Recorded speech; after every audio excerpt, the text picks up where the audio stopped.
लखनऊ से बड़ी खबर है। उत्तर प्रदेश में अब नहीं होगा बिजली का निजीकरण। सीएम योगी ने अपना निर्णय वापस ले लिया है। 7 जिलों में हुए निजीकरण के टेंडर भी निरस्त होंगे। कर्मचारी बिजली के निजीकरण को लेकर काफी समय से आंदोलन कर रहे थे। सीएम योगी ने बिजली विभाग के कर्मचारियों से संगठन से मुलाकात के बाद यह फैसला लिया। बिजली विभाग के कर्मचारी निजीकरण का लगातार विरोध कर रहे थे।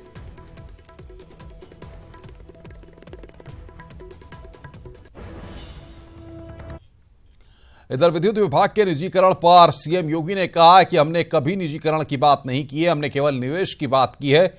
निजीकरण और निवेश में काफी अंतर होता है। देखिए, निजीकरण की बात कभी भी न कैबिनेट ने पास की थी और न निजीकरण की कोई बात ही है। हम लोगों ने प्रदेश के अंदर, क्योंकि अभी प्रदेश के अंदर हमारे पास 60,000 से अधिक ऐसे मजरे हैं जहां विद्युत नहीं पहुंची है। प्रदेश के अंदर आज भी लगभग 1,40,00,000 के आसपास ऐसे परिवार हैं जिनको विद्युत के कनेक्शन नहीं मिले हैं। तो हमारे पास जो प्रदेश के पास या सेंट्रल गवर्नमेंट जो सहयोग कर रही है, इन लोगों तक बिजली पहुंचाने के लिए हम लोगों की पहली प्राथमिकता है। लेकिन विद्युत व्यवस्था में पूरी स्ट्रेंथनिंग के लिए आवश्यक है कि नए इसमें निवेश किए जाएं। नए निवेश के लिए ही इसमें व्यवस्था की जा रही है। निवेश का मतलब निजीकरण नहीं होता है और हमें निजीकरण को और निवेश की इन संभावनाओं को समझना होगा। ये विद्युत व्यवस्था की सुदृढ़ीकरण की एक प्रक्रिया है और इस प्रक्रिया से सरकार कहीं पीछे नहीं हटी है। सूबे में राज्यसभा चुनाव के बाद अब विधान परिषद का चुनाव होना है, जिसमें संख्या बल के हिसाब से बीजेपी 11 और विपक्ष 2 लोगों को विधान परिषद भेज सकती है। लेकिन क्या राज्यसभा चुनाव की तरह ही इस चुनाव में भी वोटिंग होगी या फिर निर्विरोध सभी 13 लोग पहुंचेंगे? देखिए हमारी रिपोर्ट।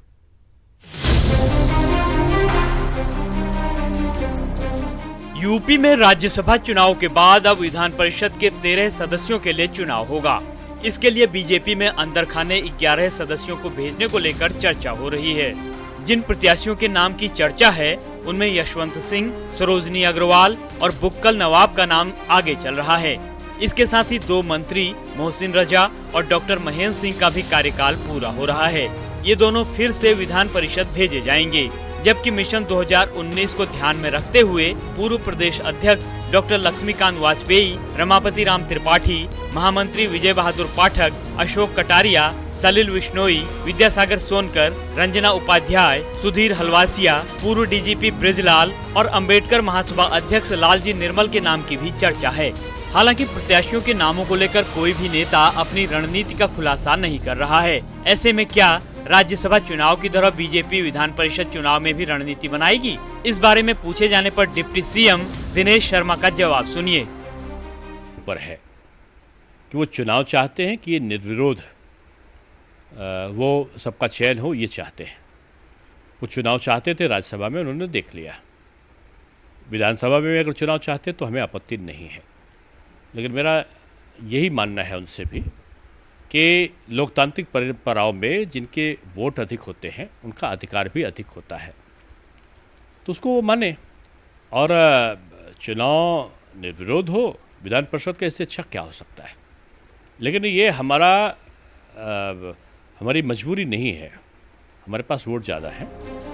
विधान परिषद चुनाव में आंकड़ों को देखते हुए यही कहा जा सकता है कि राज्यसभा चुनाव में मात खा चुका विपक्ष इस चुनाव में रणनीतिक तौर पर मात नहीं खाने की कोशिश करेगा।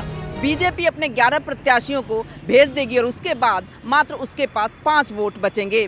विपक्ष के पास अधिक संख्या बल होगा और अगर विपक्ष अलग से कैंडिडेट खड़ा करता है तो बीजेपी की भी मजबूरी हो जाएगी कि एक और प्रत्याशी मैदान में उतारे। कैमरामैन मनोज शाही के साथ रंजना, न्यूज 18 लखनऊ।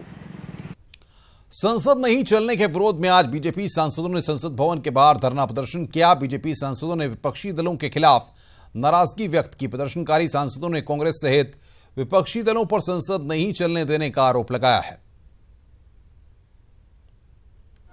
संसद में उनको बोलने की छूट थी, लेकिन वो बोलना नहीं चाह रहे थे क्योंकि उनके पास मुद्दे नहीं थे और पूरा का पूरा सत्र जो है वास आउट हो गया।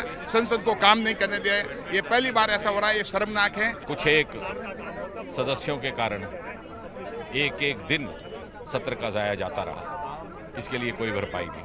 पूरी पार्टी दुखी है। और सरकार भी दुखी है कि आप लोगों ने हमको काम करने नहीं दिया। जिस तरीके से संसद में अमर्यादित तरीके का वातावरण बनाया, भारत के लोकतंत्र का गला घोटने का काम प्रतिपक्ष ने किया है।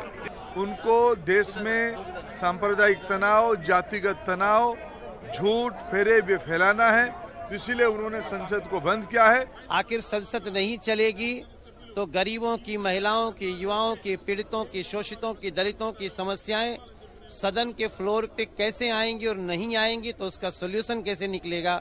इसलिए हम कांग्रेस के विरुद्ध गांधी जी के प्रतिमा पे खड़े हैं। जेल से छूटने के बाद एटा में मीडिया से रूबरू होते हुए समाजवादी पार्टी के पूर्व विधायक ठाकुर राकेश सिंह ने विदेशी पिस्टल की बरामदगी के मामले को राजनीतिक षड्यंत्र करार दिया है और अपने ऊपर लगे आरोपों को बेबुनियाद बताया। यही नहीं, बीजेपी सरकार पर पलटवार करते हुए उन्होंने कहा कि जब मेरे और मेरे परिवार की क्राइम हिस्ट्री खंगालने पर कुछ नहीं मिला तो राजनीतिक षड्यंत्र के तहत उन पर मुकदमे लगाए गए। पूरे परिवार में, पूरे खानदान में मेरे अपने बड़े भाई के नाम, मेरे नाम, छोटे भाई के नाम, हमारी पत्नी के नाम, माँ के नाम, किसी के नाम भी सिंगल लाइसेंस नहीं है। अगर हमें शौक होता कोई लाइसेंस, कोई इस तरह का हथियार रखने का, तो हम अपने घर में, अपने परिवार में किसी का भी लाइसेंस बनवा सकते हैं।